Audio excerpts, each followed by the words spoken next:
Hello. Hi. It's me, your pretentious asshole Racket. This is actually go live. This is actually go live. I mean, why is it not reloaded on the laptop? Why is it not reloaded on the laptop? Oh, the awkwardness. Oh, it has. Okay, great. I'm assuming that is working now. Let me just quickly check the audio. Oh, because I want to make sure that everything's working somewhat fine before I go ahead with everything. Everything. Okay, yeah, it is. Right, great. So, boy, it's a new Muse day. Yes, it is. It's wild. It's a wild time. I don't even know what to make of it anymore. I'm at a loss.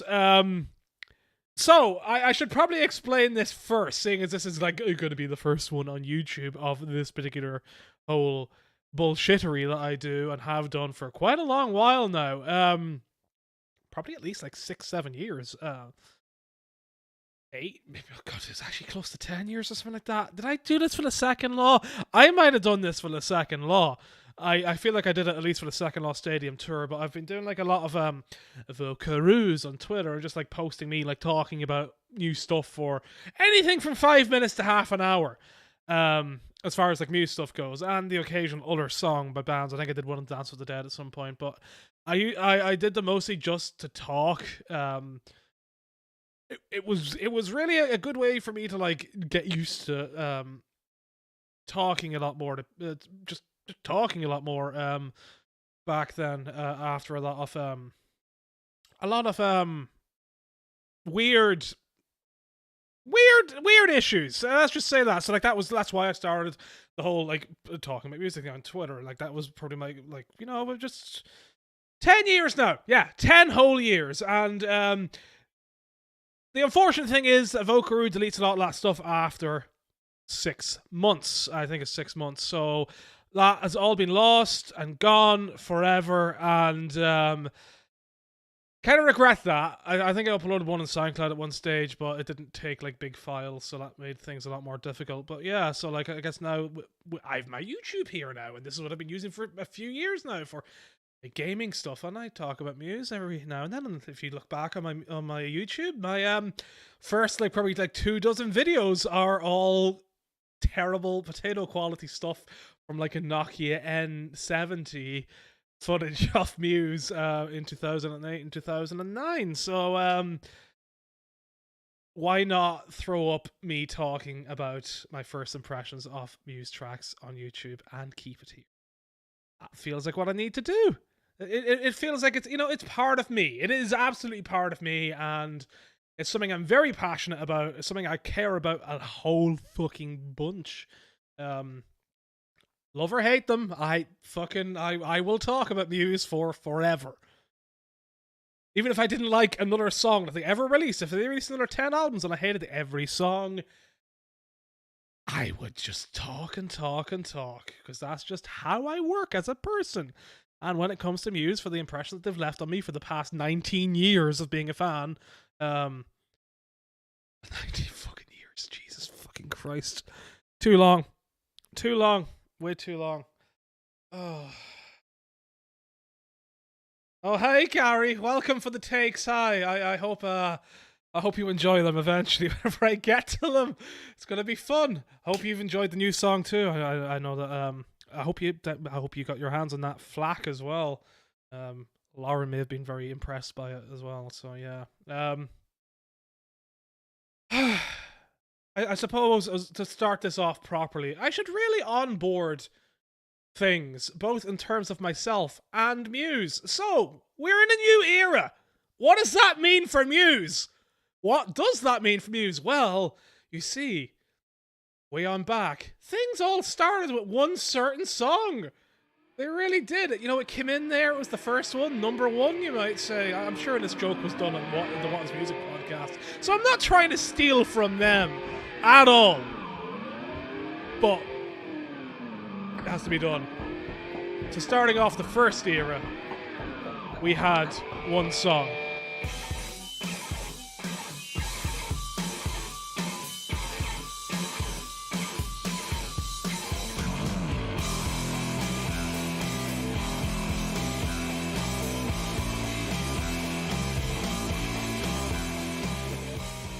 So Uno came in and was pretty decent. You know, it's one of the better tracks in Showbiz. You know, I think it set up things quite well for the early stuff. You had a bit of Matt's good guitar work in there and all that, and it worked out pretty all right. And you know, it's the first single from the first album. Like, what do you expect? It sets it up well enough, especially like with the slow middle bits and all that. You know, for the Radiohead takes that many people gave on Showbiz. Like, it's just there. It's there. Yeah, Gary, Uno is great. It's a great song. It's a great way to kickstart album 1 and getting things going with that.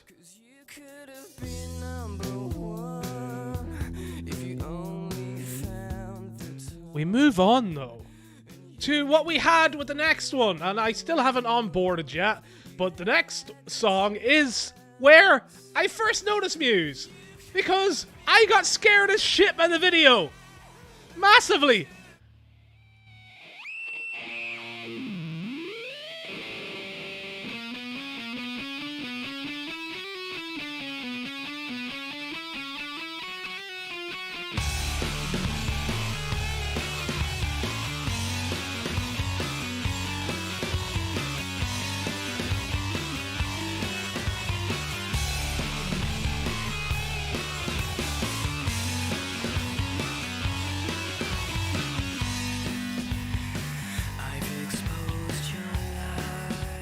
The perennial classic Muse song.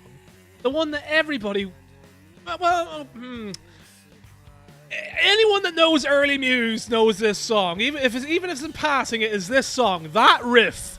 That opening riff that everybody knows, because it is just so important to the formation of Muse, and like going back to it being a demo so early on and everything else. Wait, hold on, chorus time.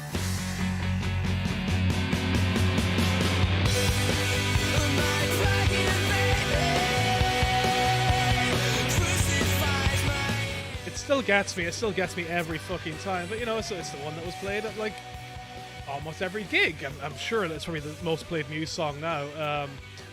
But still a classic. I may be tiring on it live, but it's still an absolute classic, and it's a great introduction to the new era and where they were going with Origin of Symmetry. Even with it being an older song, them dipping back into the deeper, heavier side of themselves to get away from the where they were pushed with album 1 with Showbiz, you know, was a great indication of where that era would take us.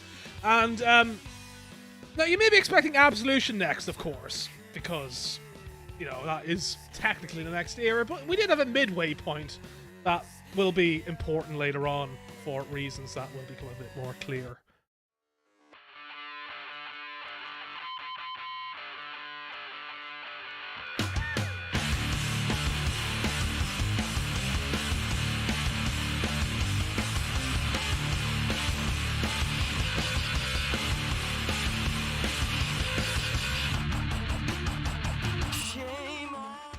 Dead Star.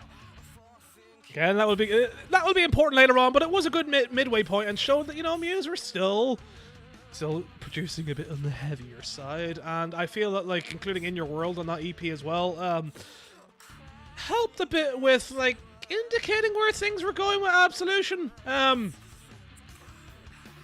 Especially, you know, with the varied pace that Absolution had and all that. You know, like, Absolution's my favorite album, so we're about to hit my jumping on point with the band. But you know, Dead Star's another proper classic, one of the cult classics, along with Citizen Erased. And you know, I wish to play it a bit more often again. I want it. I want it all the time. Let it be the new plug-in baby for a while, for like a week, until I get tired of it, please. Thank you.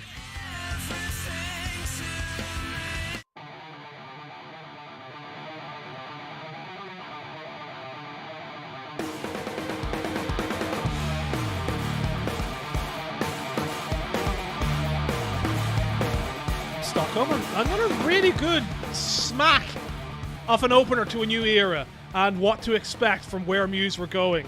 And with that then closing the sets for that entire tour and having a banger set of riffs afterwards. Fucking ridiculous. And I think like it really does exemplify where they went with the live show in the Absolution era, with the bombast of Stockholm Syndrome. Adding that extra bombast a more nuanced bombast, I guess, compared to what you had with the likes of Space Dimension and all that. So it was like a lot more controlled, less mushrooms and more twiddling of knobs. More pretension, some might say, but you know, I wouldn't say it because I'm the most pretentious bastard there is. This was my jumping on point. Like a couple of weeks after this, literally right as Time Is Running Out was coming out, I was just like suddenly all over Muse, and it hasn't stopped since, except for the past couple of years where it's been on and off. But Stockholm and Time Is Running Out were like the fucking jumping on points for me, and really important parts of my growing up process.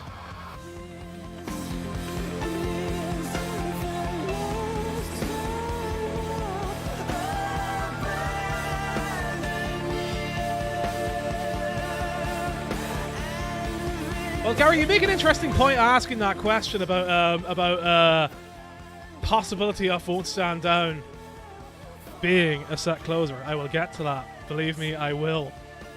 It is going to be a big thing. But yeah, I really think it has a good chance. It's the first thing I thought whenever I heard that ending riff, and it really reminded me of Stockholm with that. So let me kill something here. Am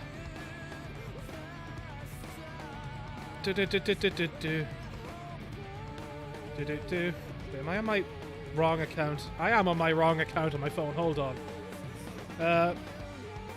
May one of you two please kill... I can't get onto my normal account right now. Can one of you two please kill the thing? Thank you, yeah. Oh, fuck the thing, if it wasn't already gone. It wasn't gone on my phone, so if you had killed that quicker than I even saw it, then I do apologize.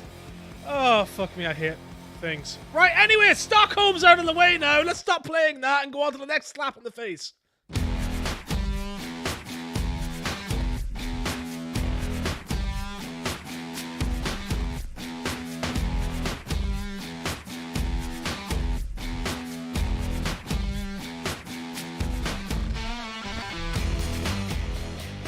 I fucking love Supermassive to this day. The riff still sounds heavy to me. I still love this song so much. It got a bit... I do not like harp Supermassive. It sounds fucking bland as shit. But it is such a good song live that I love. I have such vivid memories of Supermassive in the O2 in 2009 especially. Not just because of the screaming Twilight fangirls deafening the absolute shite out of my ears, but because it just felt so heavy. And, you know, Matt is fucking shaking his fucking package in front of me too, so that wasn't too bad either. But, you know, I digress. I love Supermassive. I do. I really love it to bits. It is an amazing song, very divisive. Like, the thing is as well, like Stockholm and Time Is Running Out and that were divisive as well. Stockholm not as much, I guess, from what I've seen, but it had a bit of division here. Well, you know, every era is going to bring division, but I feel Supermassive, the first one was like, oh shit, there's a schism here, a proper schism, and the schisms never really got better from there.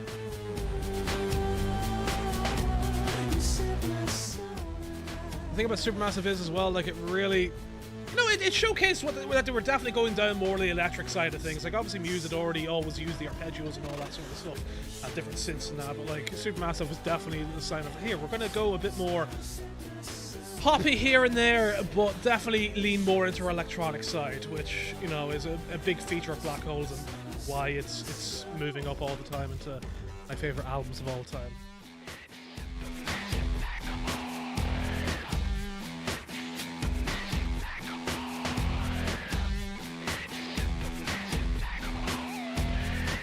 Got so much better live, Gary, didn't it? I fucking love it. Especially the bass in that now live on it, and like just, you know, Matt actually getting a good guitar tone on it. Shame it took forever. Anyway, that's Supermassive. That's what Black Holes entailed. Then, I guess next, you know.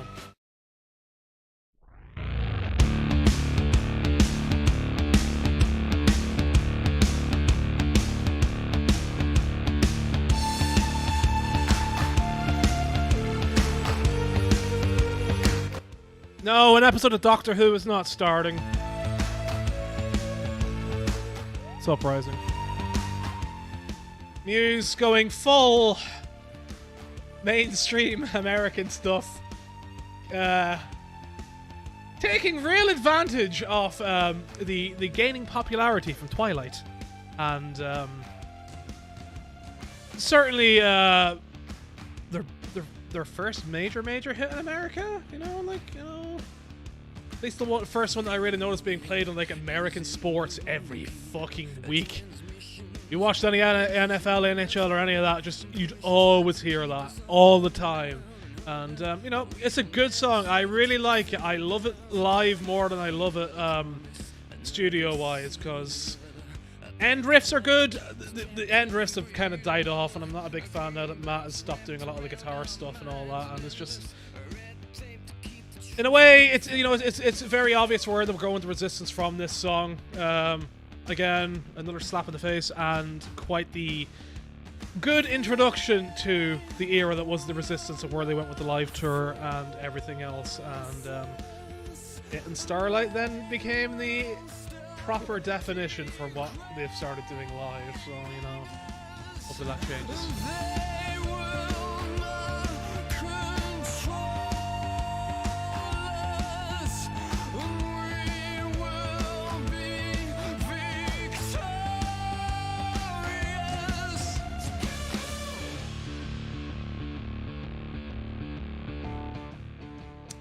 Well, they wouldn't have done Neutron, that's probably for certain, Lauren, if they were included in Twilight. And yeah, Gary, like, you know, Matt's Donald stuff with Uprising. Can't stand it. Cannot stand it.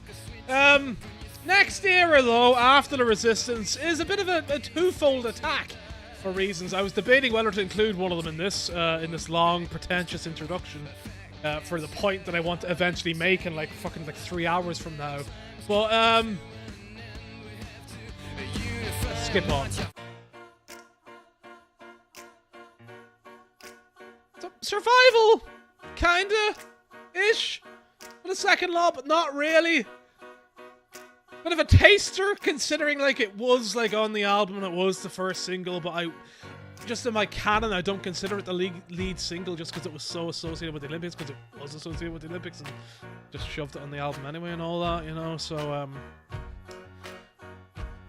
famous piano intro here, designed for Elton John to play at the Olympic ceremony, but didn't happen in the end. Matt toning down his piano work just to get Elton John in there. Bit insulting in a way. No, not really, no. But would have been fun if it had happened. Still love this song. It's a guilty pleasure for live closer after seeing it in 2012. And not having to have Man with a Harmonica and Knight's clothes for a change. So, you know, let's skip on to the end of it for getting some of that closing riffage.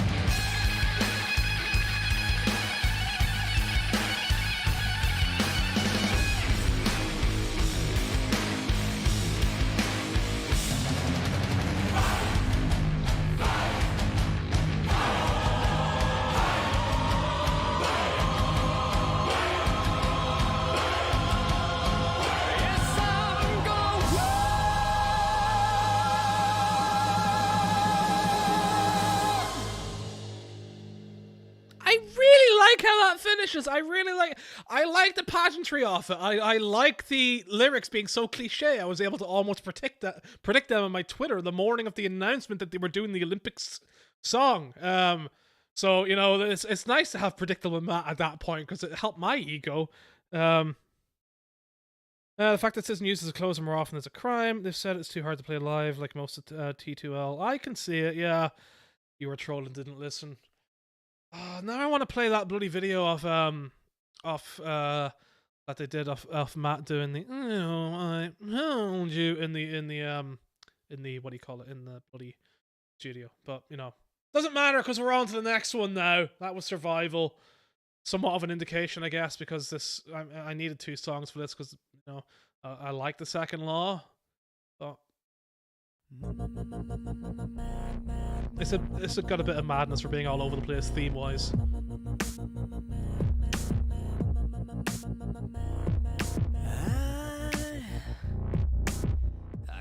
Madness. I have such a love-hate relationship with that song. I fucking hate it live for the most part. I was happy to have got it at the time. Really enjoyed the guitar that Chris played and all that and everything else. But fuck me. Love-hate relationship with it. I still like it. Like, I still like it here and there, but I just don't like the lyrics, especially because of the confusion over some of the lyrics earlier on in the pre-release period and the leak period, and the eventual single period as well for a while until the lyrics got confirmed off, which part is it? Let me... This part coming up. Whenever there was a debate going on of whether it was I need to love or I need your love.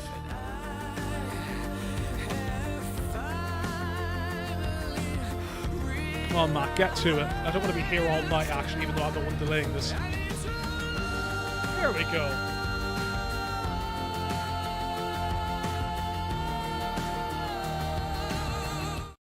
I remember having a massive row on Twitter defending this song because I was sure that the lyrics were I need to love from the early leak. I really thought that's what it was, and I thought it was like going to be like, oh, this is a sign of Matt branching out into being something more interesting. Just that one change of word, but no, it ended up being I need your love, and just, you know, I did brought it back. It's funny how one word can change things, but I thought it was going to be like a mature theme going on throughout the song that would have fit the song together, but him bellowing out I need your love is all right, but it's not as good as my head can, and damn it. It's just not.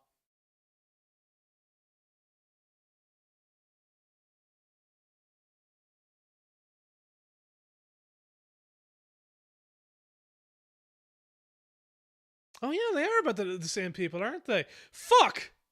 Well, no, actually, no. I was saying to myself, God, I forgot to put Dead Inside in, but I mean, Dead Inside isn't on the list because...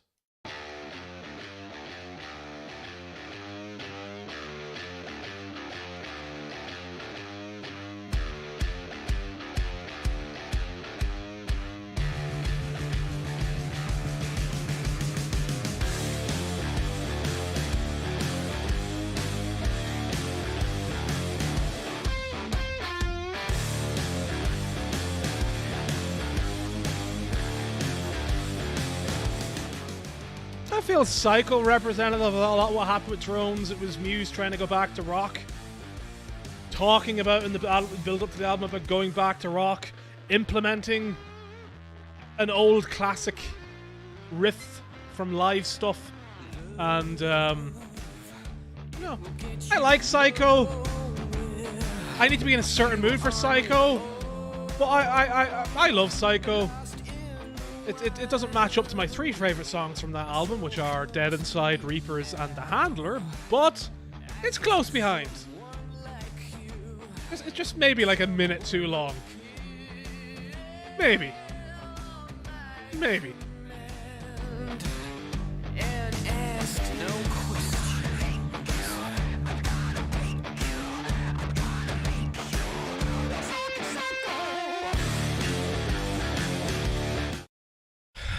Right, silence for what's next. Right, the next era came after Psycho and Drones. We got something else next. We got something else.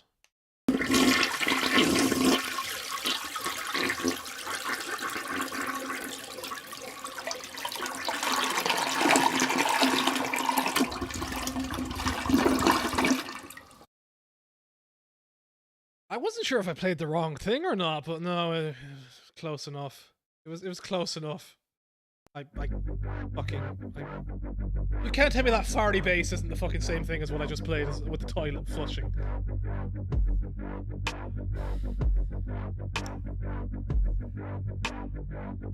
Now, I debated long and hard about Dig Down because Simulation Theory is such a tough one, considering Dig Down was released so fucking early. With Matt almost going through with his plan of doing singles and releasing them as a compilation eventually instead of doing a full album. But seeing as this is far away from Simulation Theory, but does still represent where Simulation Theory went in a sense, but not really, but kind of, but not really. Not really. Not really, but it's there. It's there. It's... I hate this song. I'm done. I'm done. I'm actually done because I hate that song to bits. I will forever hate it. I just cannot stand farty bass at all. Most Met album, yeah. I mean, let's talk about Simulation Theory for a minute then. Actually, yeah, Gary, like fucking like, I like the Dark Side. Well, I love the Dark Side. I love Break It To Me. I actually have to look and see what else. I like Algorithm. I think Algorithm was really good for like them actually getting into the synthwave thing and taking it somewhat seriously. Pressure's all right. I have to be in a good mood for Pressure. Propaganda, I've gone cold on. I still think it's fun, but again, Something Human I just don't vibe with at all anymore. Thought Contagion I really like as a belting out anthem every now and then, but like I find the 30 Seconds to Mars bit in the chorus a bit much here and there, but I mean it's fine. Get Up and Fight I don't like, but I you know I have a lot more respect for it just for it being about Matt's uncle with cancer, I think. So it is what it is. As a number 8 track, I don't hate it as much as Explorers or bloody what's the other song? What's Aftermath, right? That's number 8, right? Fucking bullshit. Blockades, still love it because it's just fucking cheesy fucking rock bullshit. It's a very gaming rock song, so you know I'll take it. And then The Void's good. Void's good. So it's a mix, but I can't remember the last time I listened to Simulation Theory in full. Even listened to fucking Aftermath ever since I last listened to Simulation Theory in full. I probably haven't listened to Simulation Theory in full since like 2019 or 2020. Because I don't listen to Dig Down. That's it, right? That's the build-up. This is where we are at Muse now. This is 2022. And what Muse are going to fucking bring next? So, to try and get my own thoughts out for where I was going with this, and I don't want to play like a full song or whatever on YouTube, but I am trying to do like some sort of analysis of it. I don't know. Let's roll with this and see how we go. This is all a testing ground, a very awkward testing ground, isn't it? I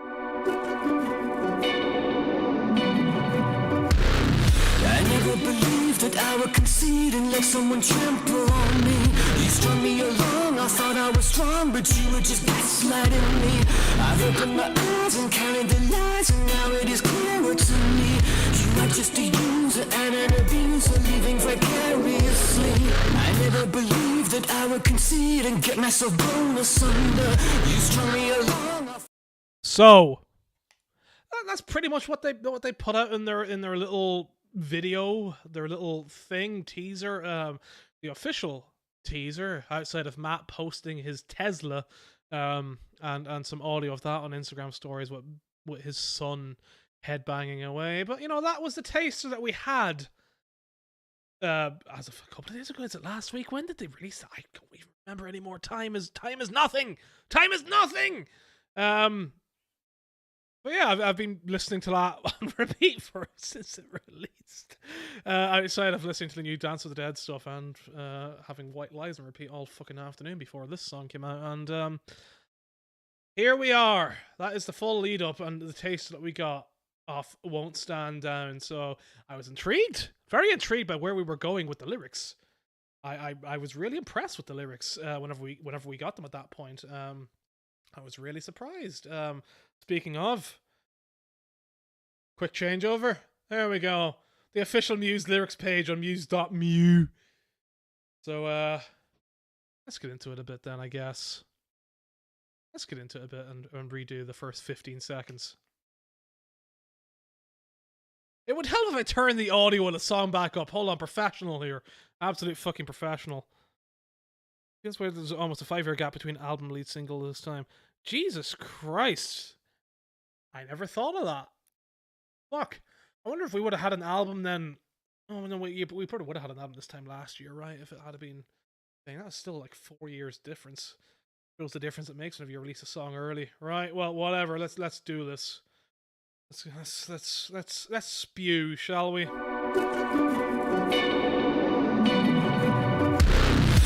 never believed that I would concede and let someone trample on me. You strung me along, I thought I was strong, but you were just backsliding me. So, first 2 lines. I fucking love the way he sings gaslighting. I fucking love it. Right, so okay, so starting off with listening to it today, it's nice to get a clearer picture, a clearer oral picture, oral picture of like what that intro is, because I felt like it was a bit muddled in the with Instagram and like, you know, compression and all that, but like it sounds so much beefier, it sounds so much better with the proper version, whether it be Spotify or the FLAC version, and how great it starts, you know. And I really like how it I like the build of the synths. I love that fucking boom boom bass. That is gonna be a fucking beast live. Anyone dares say that they fall asleep during the chorus, I'm gonna fucking stick their head inside Chris's fucking amp whenever he does his boom boom, and watch their fucking brains get fucking exploded all over the place, because like bullshit. There's enough of a hook there. Like, I think there's really great fucking lyrics. Like, I never believed that I would concede and let someone trample on me. And then the way he sings gaslighting and all that. Like, I think these are really good Matt lyrics. They're good lyrics in general. I'm not like trying to be like a fucking why has my English gone? Why has my English gone? But no, I'm not trying to downplay like how good these lyrics are, just because I do take the piss out of Matt's lyrics 99% of the time. I think he's really hit a good edge here. Sure, it's cliche. Sure, the song is like what you get from Muse. Like, this is Muse 101 as a song, but it's great that way. And it's like it doesn't come across as a lazy rehash. It almost comes across as Muse regaining touch with what they were and what they had and what makes Muse unique in what they provide, and actually putting some thought into this, or seemingly putting some thought into it, and having the lyrics as they are, and not coming across as Matt just filling in Muse by numbers almost with the lyrics, is important, because that really changes what this song could be. Because this could have been phoned in, but it really doesn't appear that way to me, just because of how good the lyrics are and how much thought that seems to have actually been put into making it sound good, feel good, and, you know, look good whenever you look at it. Because like, I'm so used at this point to like looking at Muse lyrics, because I go back to thinking of stuff like whenever I was a teenager, right? And like, you know, people be like, oh hey, what tattoo would you get with lyrics from your favorite band? And I really couldn't think of anything for Muse. Like, at this point, Black Holes had already come out, and I still couldn't think of anything.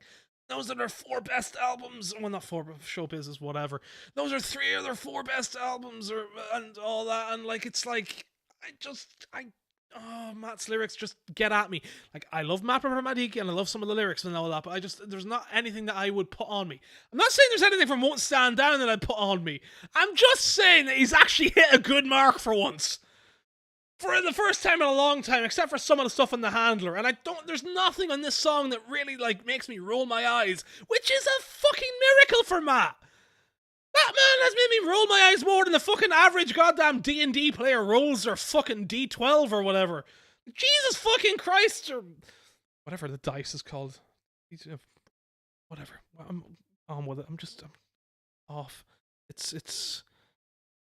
Oh yeah, great pizza. I saw that Reddit post with him being described as Pizza Gary. Yeah, it is. I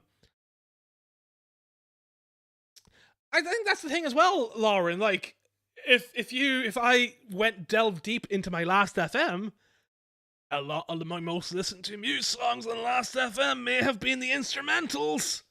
Just saying, that says a lot again about some of Matt's songwriting. Some of it. I still think Black Holes was almost a peak And even then, I'm still, I don't know. It's exopolitics, burning bandits, pea candle. You know, I'm salty over that still, and some lyrics with that, and even some lyrics with Assassin. Assassin's still good, but I still think some stuff was better in the original. You know, that's look, I'm one of those people. Okay, I'm always gonna complain. Yeah, that's the intro, and you know, we're set up now for the new era. We've got some booming bass, proper booming, boom. I don't have to make my microphone pop from being so many booms, and we're there, right? We are there. Let me just can't do that. Okay, right, well, whatever, let's go. I've opened my eyes and counted the lies, and now it is clearer to me. You are just a user and an abuser, living vicariously. You're just a user and an abuser living vicariously. I think that could end up being like one of my like top 5 favorite Muse lyrics. Not necessarily for depth or any of that, but just like, it's really good. It sounds really good. It rolls off the tongue really well. It's almost poetic, just for how good it sounds. That's the thing as well. Like, it's really funny that a lot of Matt's lyrics have never sounded good, even to like sing them.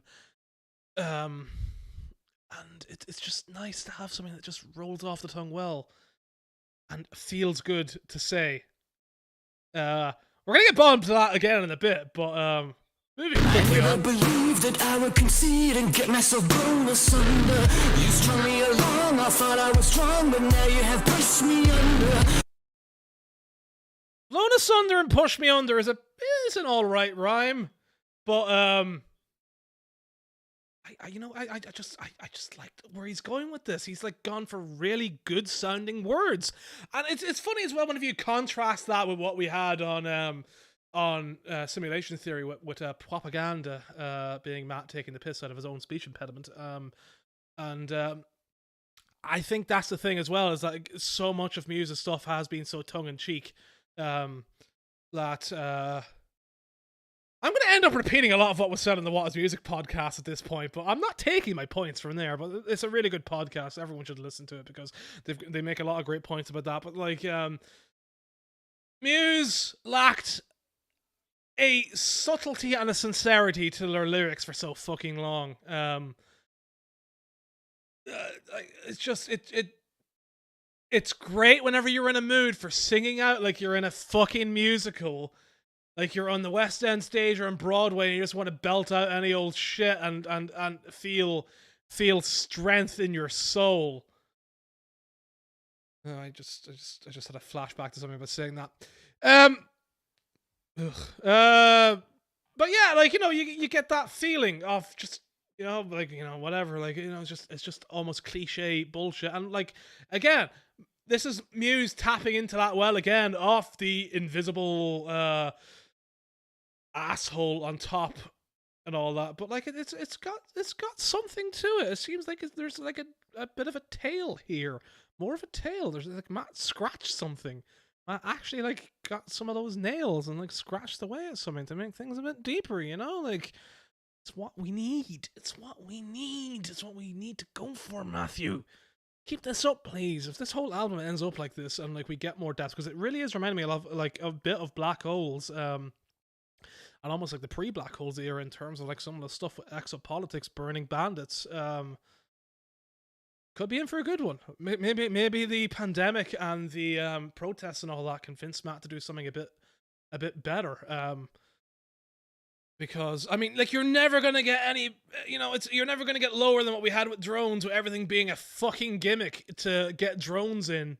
And even then, like, it worked, you know, like, you had like one good song that works. So hopefully there's more than one good song that works here lyrically. We need it.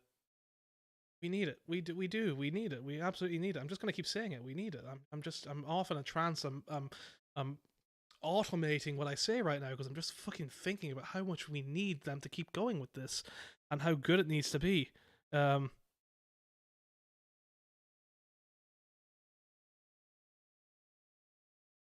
fuck, right.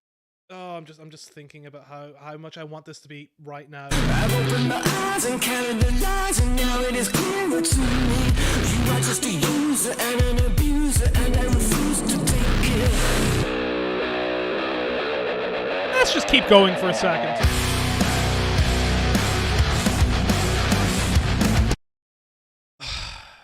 So yeah, we end with more decent sounding lyrics, Matt rolling things off, sounding natural, which is probably the important thing. Sounding natural. It doesn't sound like he's just like filling in again those Muse blanks that we had off at least to me, you know, it does sound like it's coming from somewhere a bit more sincere than just like, you know, we got to pump out another song about the you know the man being held down, and you know, a template song to fill in for your for any revolution in the entire world, no matter what side you're on, as evidenced by how Uprising was adopted by pretty much fucking everybody. But I mean, I suppose this song could end up being the same way, but still, it just feels, there's just something that feels about it. I can't explain it more than that. It just feels like there's something deeper here, okay? I think it's just, you know, the good lyrics help with that. It's really do. Right, we've already heard a bit of the chorus. Let's fucking go. Won't stand down, I'm growing stronger. Won't stand down, I'm old no longer. Won't stand down, you've used me for too long. No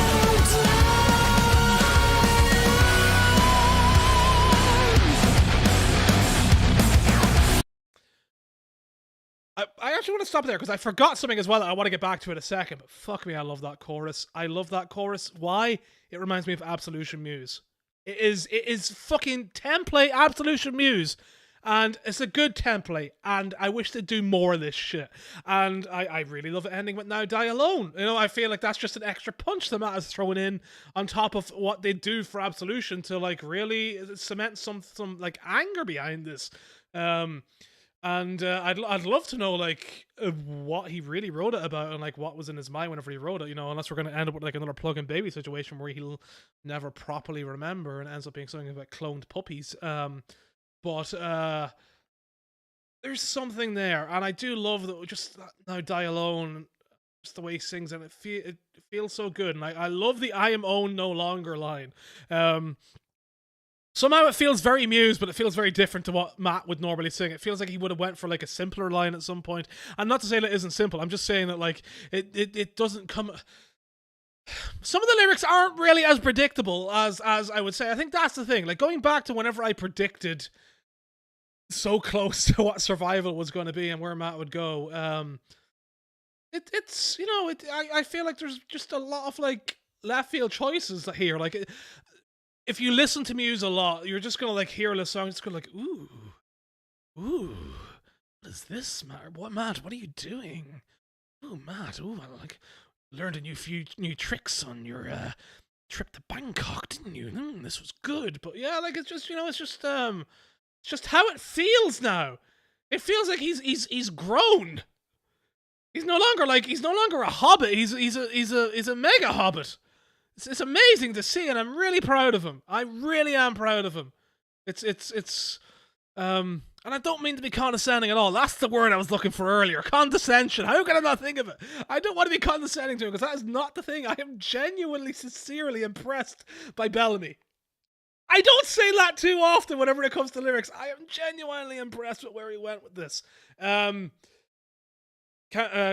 Another argument here, right? If I go back to 39 seconds in, I mentioned it to Lauren earlier on Facebook, but just there's a little bit of this song. I don't know how well it's going to come over on YouTube, but just in the background, I just love leading into the chorus. I was like noise, just like you know, I'm fucking skilled. Just like, it feels so good. There's so many like little bits and pieces throughout the song. I'll come back to them later on because there's a lot I want to talk about, like what they've thrown in. But I needed to bring that up now in case I forget later on. But I fucking love it. I love that little bit. It sounds so good. It's just like a really good link between the verse and the chorus, I find that it ties it together nicely, which I think helps as well because like, well, hold on, let me play the next bit. I'll get on.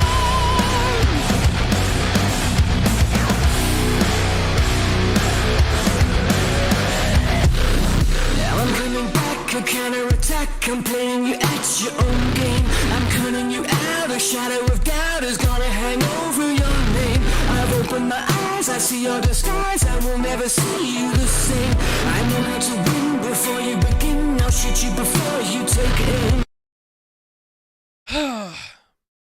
Actually a lot to unpack here. Really should have scrolled that down before I played it. But yeah, so the cutting in off the boom boom bass back right at the end of the chorus to take us back into the story that we're being told now in like, I guess, the revolt against this against the big unknown entity. You know, the cliche part of the story in the Muse thing is I like it. I really like it. I just like the boom boom. It's like, it's simple. It's just a boom boom, and it's a simple thing to link the chorus back into the verse, but it works for me. And the thing is as well, like, whenever I first heard it, I was like, you know, because I quickly took the song on Spotify after Muse, of course, along with everybody else in the fucking world. At least it didn't go like Elgato and put like a third countdown timer on the video, but they, for whatever reason, just did not. Nobody ever thinks of YouTube premieres and the 2 minutes added on to the start of the video that YouTube does for premieres. So, you know, people, please, if you do a premiere, you know, start it 2 minutes early so people don't get fucked by that. Thank you. Yeah, so I rushed and put it on Spotify, and whenever it went from the first chorus back into the verses, I was like, I don't know. That's a bit jarring. That's the first jarring bit I've had now. I don't know. I don't know. I don't know, Tim. I don't know. But I think that boom boom works, and it's like it really easily came to me. It sounds natural now, you know, after a couple of listens. So like, there's nothing wrong with having something jarring in the end either. It doesn't come across as that jarring, no less so than a lot of Muse songs in the past.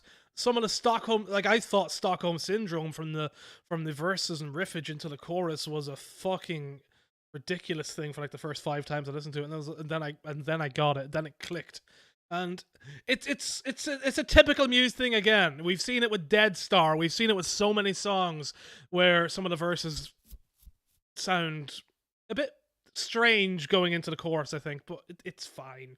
It doesn't seem that different to me, and it's fine.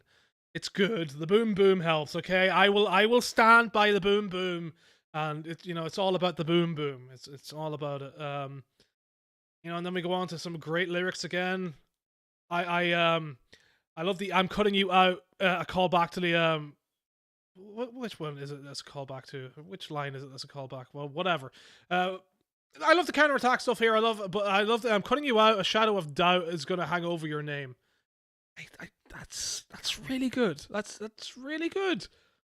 It's really fucking good, okay? Matt has done a really good job at like fucking producing something that feels like it has some substance in this world, in terms of themes and lyrics, and has a bit more depth. The most depth that we had for like contemporary times in the last album was when a clown takes the throne. This is 20 times better than that. The man has actually fucking gone back to reading books, has he? I don't know, or all the VR gaming has really helped his brain. I do not know, but I'm happy for him. I'm really genuinely happy for him. It's a really good line, and that's up there with one of my favorites as well. So you don't have to Muse song with like more than a couple of lines that are like good. I like it. Just like it, okay? Now I'm coming back, a counter-attack, a psychological war. I'm cutting you in, I'm under your skin. Now I'm gonna settle the score. I've opened my eyes, I see your disguise, I will never see you the same. I know how to win before you begin, I'll shoot you before you take aim. Alright, well now we're on to the full bit that we had in the original leak from my Tesla, and I still have psychological war stuck in my head. I just love the way Matt sings it. It sounds so good. It's very hypnotic. Um, it's very schmexy. It's very good. I like it's not a tremendous line, you know, like some of the other stuff, but it's just it sounds good and it isn't cringy. So fucking amazing. I like the I'm cutting you in, I'm under your skin, I'm gonna settle the score stuff. I like it all, and then we repeat the next part again, over again, and that sounds fine. At this point, whenever I was first listening to it, like, I mean, yeah, okay, this sounds so much better than the original Tales of the Thing. Getting in deep, see where we go, see where it's going. Here's the riffage that I know that we're supposed to be getting soon. Where is it going to take us in the proper version, and where did it take us? Well, we got the second chorus first.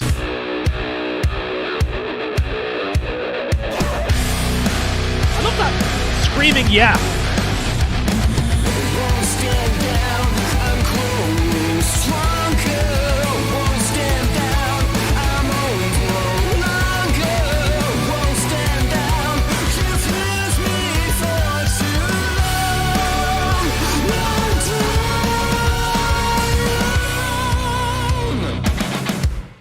I still love the Now Die Alone.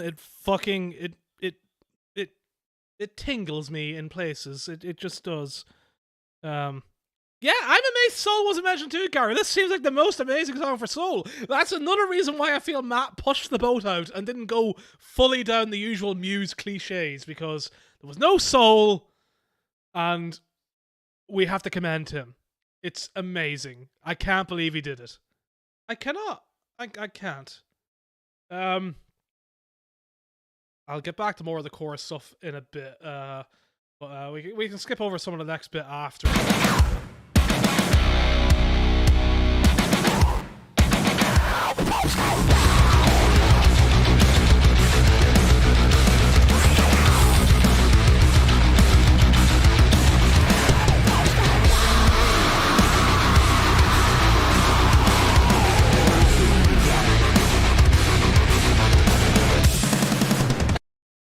The drums. The drums are great. Dom's amazing.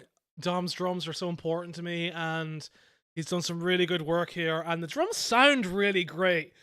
I'll talk more about how I feel about the production on this and that, but fuck me, the lyrics sound good. It sounds really crisp, and like, obviously I'm uploading at like 320 megabits.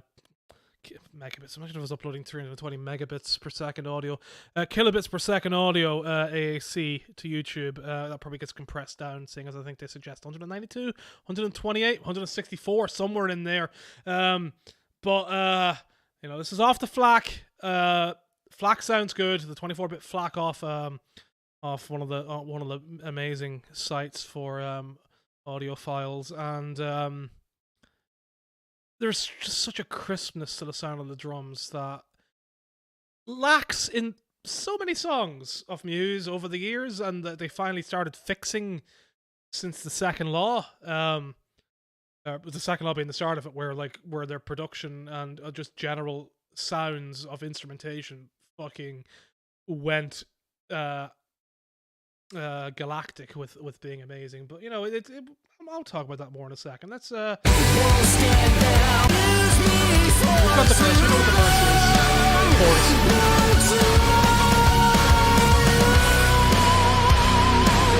Fucking go!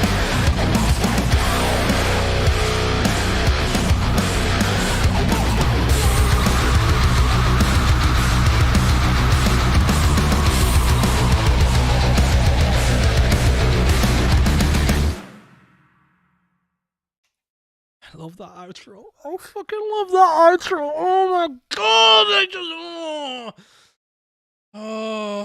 it makes me want to hump my pillows. I love that outro so much. It's so good. So that is Won't Stand Down. That is the new era introduced at that point at the end. Because like I'd heard all the other stuff, and I heard that middle riffage and the middle breakdown and all that. I was like, yeah, okay, this sounds really good. Let's see where they go. And like, I am so happy they finally pushed it. I am so happy they finally pushed things again. Things have been so constrained with Muse as a band for so long. on so many things, which is another point to my like Muse by Numbers stuff, and some laziness is probably the wrong word, because that does the disservice to some of the songs that I like have the same problem. A lethargy, just maybe they were just resting on their laurels, where like it felt like Muse had reached the point where they didn't feel the need to push things anymore, and they were like, this is good enough. We were known for our bombast and all that, and we'll get bombastic, sure, but we'll not make it interesting anymore, and we'll just fill things in. I think that's where Psycho goes wrong for me, in that it's so similar throughout the whole thing. The building little solo thing, bridge, whatever you want to fucking call it, isn't great. It's a lot better live than it is in the studio thing, but like I've grown tired of it and all that.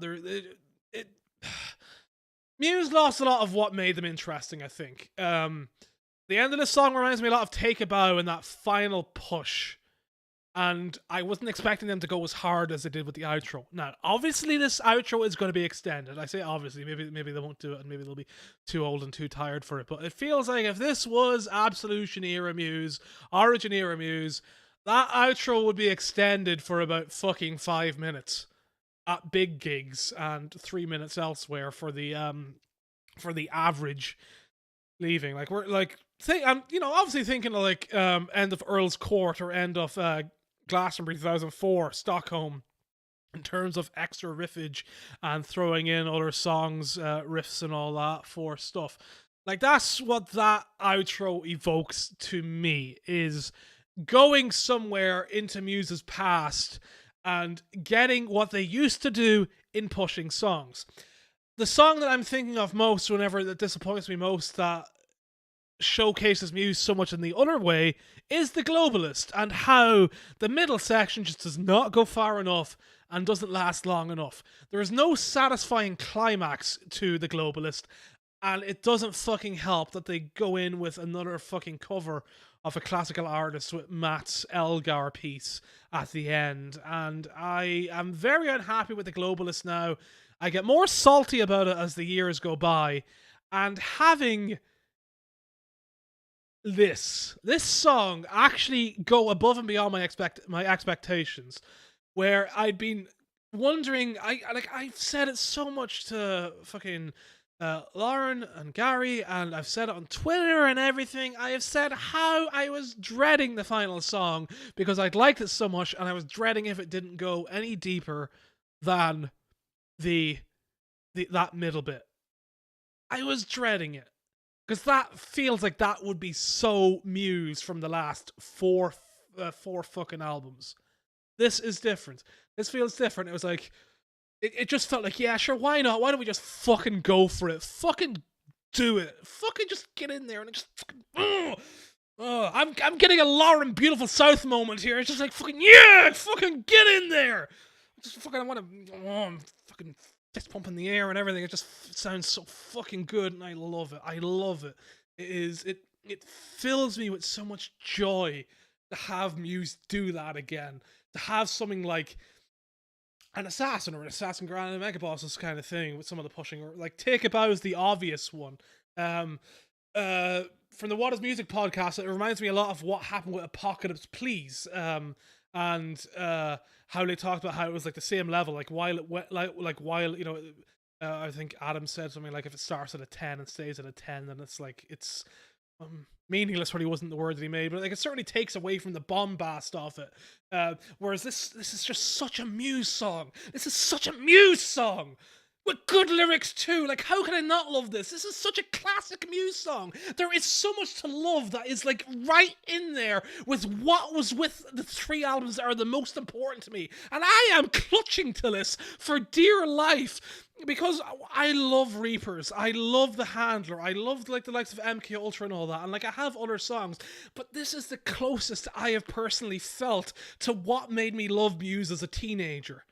I am just holding it as tight as I can because this song just makes me fucking feel, man. Like I cannot overstate how much this song makes me happy.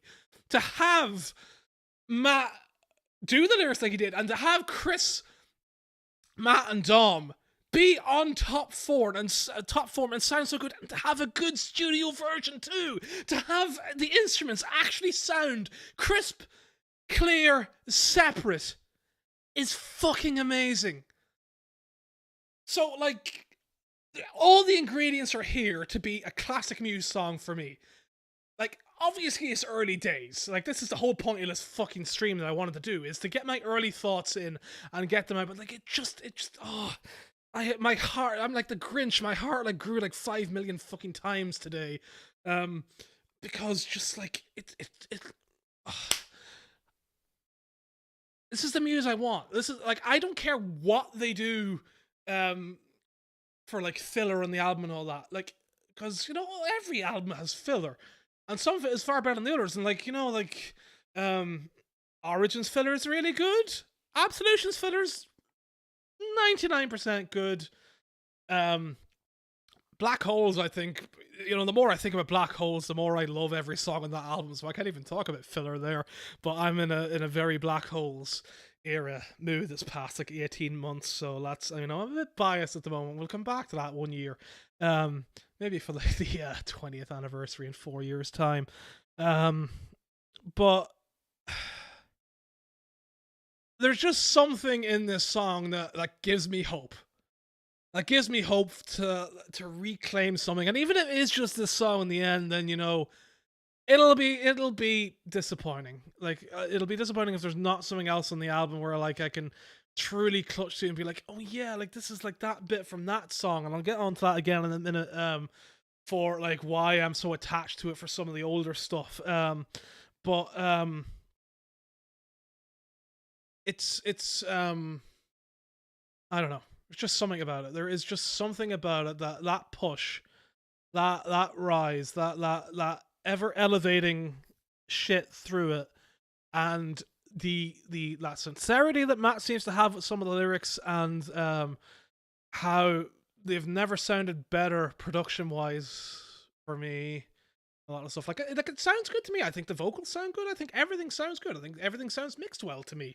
Maybe I'm just a fucking idiot, but that is just how it comes across to me from like my first like 52 listens I think I've reached at this point. Is it? What's that, 3 minutes? Yeah, 2.5 hours, probably more than that actually. But it's there's a lot to cling to. And a lot of that goes back to what I feel about the chorus and the verses. So the chorus, well, let me have a look at the chat messages here before I do that.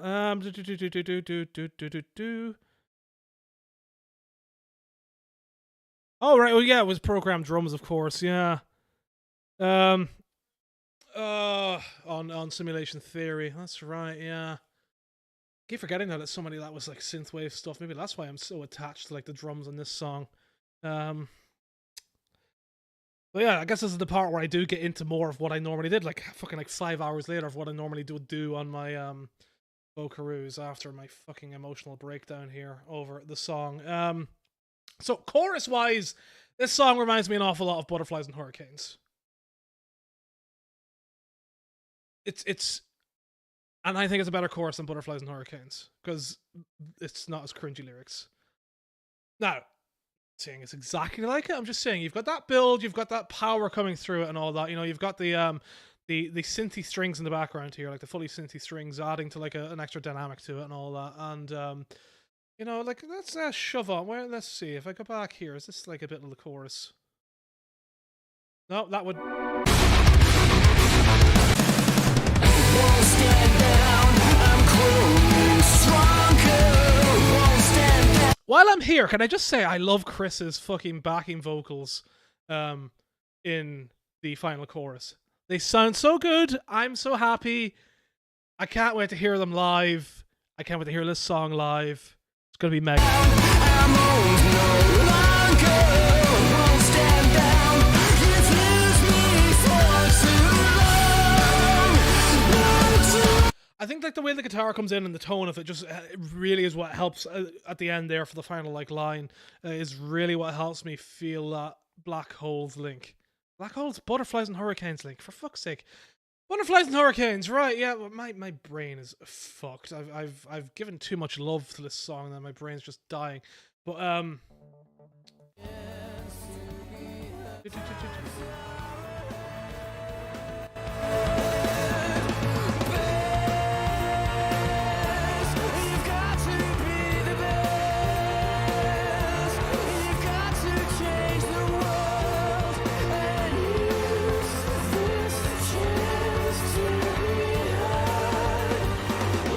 So like I just feel it's an angry butterflies and hurricanes chorus is what I get from it, and there's just so much that links it to that for me. And like, you know, that is typical Muse in the end. I think this is what as well is just makes this feel like a Muse 101 song turned up to like 101 I guess, but is that template of having like you've got the Absolution link there. I get a bit of vibe off some Black Hole stuff with the way some of the synths sound. It's hard to explain. I think if I need to pinpoint in which song. I don't even think like some of the stuff in some of the noises there as well remind me a lot of Invincible. Surprisingly, just some of the background noises. Just there's just something there as well, and it feels like a very heavy love letter to old Muse. And this is for me looking in too much into it, you know, it is whatever, but I just get a lot of sense of that. And then like, you know, my main thing is the verses, and my main fixation on the verses. I'm cutting you in, I'm under your skin, now I'm gonna settle the score. I've opened my eyes, I see your disguise, I will never see. That is so fucking Dead Star 2008 and later. That is Dead Star.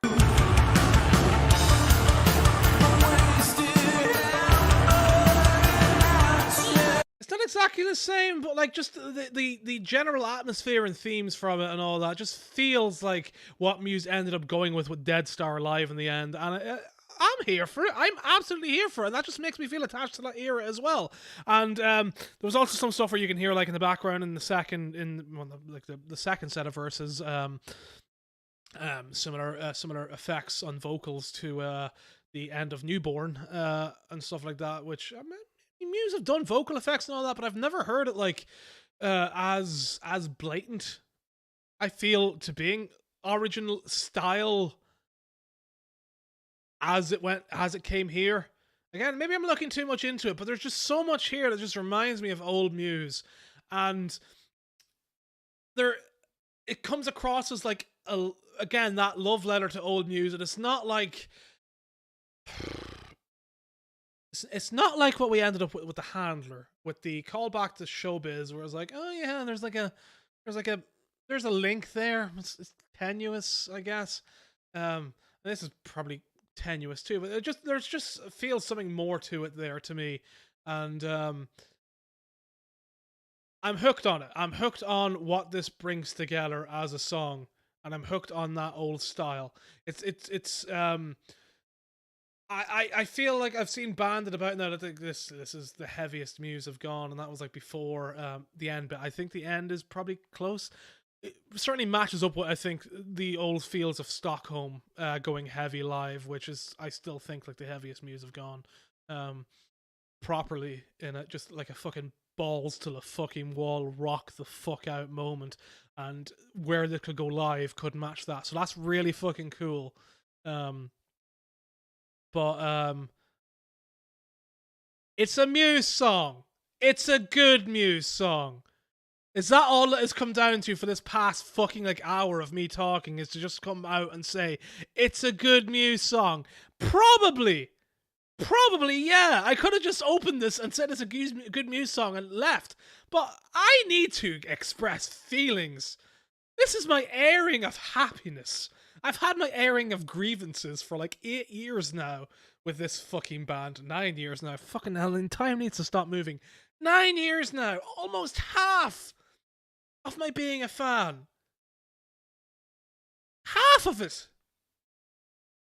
And finally I can like really feel the thing. Like I've had songs that I love. Like obviously hearing Reapers at Ulster Hall was important to me, seeing as that is like one of my top 10 Muse songs, top 5 I think in the list that I eventually put together from having songs battle it out. But I've not felt like this with a new Muse song since Supermassive, in terms of being introduced to an era. And that is weird. I don't know how to emotionally deal with that, which is another reason for doing this, is to try and talk it out. Maybe I'll listen back to myself later on and figure out where the fuck I am with this properly. Because it's weird, man. It's fucking weird to like 19 years. I was 13 and a half. Right, yeah, no, 14? Yeah, 14, because I'm fucking turning 33 soon. Oh god, ugh. Right, anyway, 14 getting into this band, having seen them on TV since I was like 12, 11, and properly getting into them at the age of 14, and how much my life revolved around them through so many times and all that. So like just clinging to part of that and having something that is like almost a love letter to that era is very important. And they're definitely, I think that's the thing as well, because I wasn't expecting it, and because Muse didn't big it up as like, oh yeah, this album, we're going back to basics, we're gonna be like, this is gonna be like Origin Part 2. They never said Origin Part 2 anyway, but like just how some of that felt whenever they talk about how like, this is gonna be like the old sounding Muse stuff. Like, this is the best compliment I can give it, is this is what I want. It sounds like old Muse, but it's not done or it doesn't sound like it's done intentionally. It sounds like this is like a natural progression of where Muse were and who they are, and it's a progression that I can vibe with as something that links back to what I loved, is my main take from it. It's good. It's cathartic. For all the hatred I've had for Dick Down for so many years, it's very cathartic to have something that I can properly cling to, and a song that I have no shame in anything in it. And I really do salute Matt for his lyrics. I know I've said it a lot, and that brings it across as more condescension, but I can't say it enough. I've gone heavy on the criticism over the years, and I truly love it. So I feel like I'm not doing it to make up for that. This is like just genuine. I just genuinely am all over this, and which is something else as well, because like that new White Lies song today is fucking amazing. It's some fucking amazing lyrics, and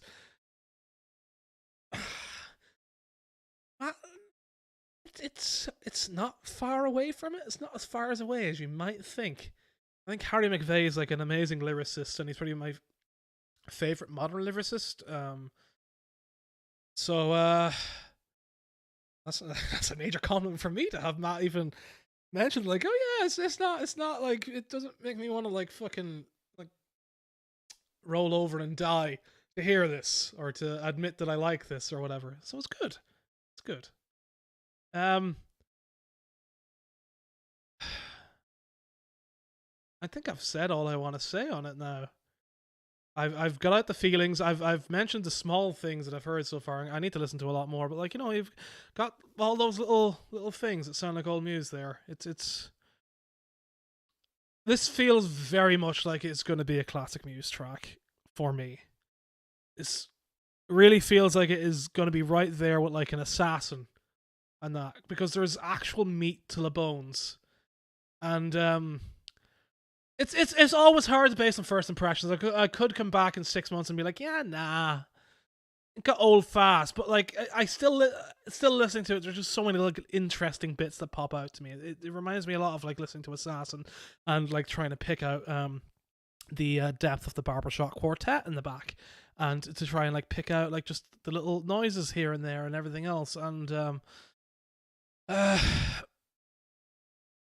it's good. It's good. It's probably the worst thing I've ever produced in terms of like fucking talking about Muse, but it's whatever at this point. I just wanted to air my feelings. This is me being a Muse fanboy again. I'm here for it. I am fucking celebrating it with no sense of irony whatsoever. I unironically love Muse again. Fucking amazing. I'm gonna go cry now. Fuck this. Where's that outro? I need to play the outro again. Where the fuck is that outro? Won't stand down. Refuse me for too long.